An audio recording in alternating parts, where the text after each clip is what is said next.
আরেকটা সুন্নাত আমাদের অবহেলিত, আদায় হয় না, সেটা হলো ঈদুল আজহা হোক আর ঈদুল ফিতর হোক, ঈদের নামাজ মাঠে পড়ার চেষ্টা করা দরকার। কোথায়? মাঠে। মাঠ এখন কম, বিশেষ করে শহর এলাকাতে মাঠ একটু কম, কিন্তু যেগুলো আছে সেগুলো যদি সঠিকভাবে সবগুলোকে ব্যবহার করা হয় তাহলে অনেক জায়গায় সুন্নাহ জিন্দা হয়। আমরা ঈদের নামাজ মসজিদে পড়ি, কেন পড়ি? একটা অজুহাত দেই, মাঠ কম। এই অজুহাত সব ক্ষেত্রে গ্রহণযোগ্য না এবং সঠিক না।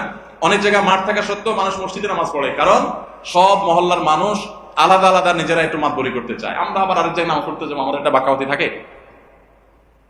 এই রোগ মসজিদে মসজিদে ঢুকে গেছে, মসজিদ কমিটির লোকদের মধ্যে রোগ ঢুকে গেছে। তারা এই কোরবানি করতে রাজি না, যে আমরা এখানে জমাত করবো না, চলো আমরা সবাই মিলে বড় একটা মাঠে করি।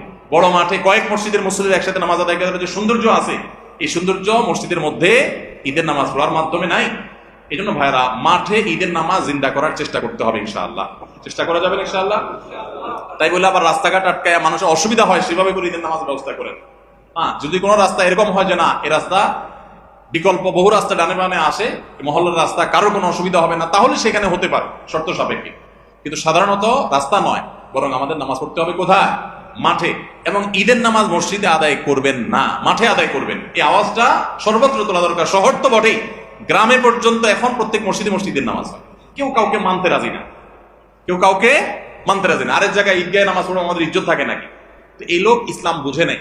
ঈদের জামাত হবে, অনেক বড় জামাত, সেখানে বহু মসজিদের মুসল্লিরা আসবে, এটার মধ্যেই সৌন্দর্য, পুরো মহল্লার মানুষের সম্মিলন করবে, এই সুন্নাতটা আদায় হয়।